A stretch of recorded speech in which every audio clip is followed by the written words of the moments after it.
ভিডিওটা দেখেন আগে, মাথায় কি কয় কথাগুলো শোনেন আগে।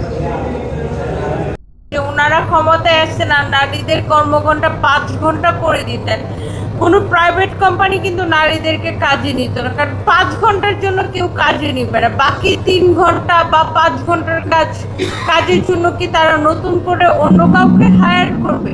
সর্বোপরি নারীদেরকে ঘরে বন্দি করে রাখার বা ঘরে আটকে দেওয়ার একটা পায়তারা চলছিল। এবার হুজুরের কথাগুলো শুনুন, কি বলে হুজুরে।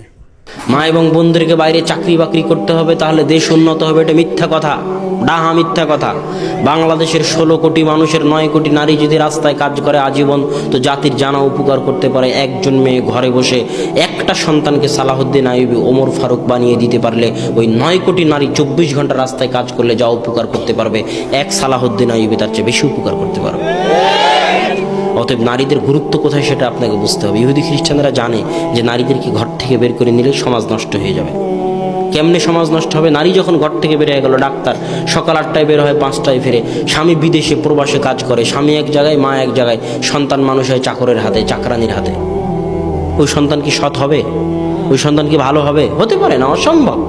ওই মায়ের চাকরি তো 2 টাকা কামানো নয়, ওই মায়ের চাকরি হচ্ছে আল্লাহর পক্ষ থেকে দেওয়া চাকরি, সবচেয়ে কঠিন চাকরি। পারমাণবিক বোম বানানো অত কঠিন নয়, চন্দ্র মঙ্গল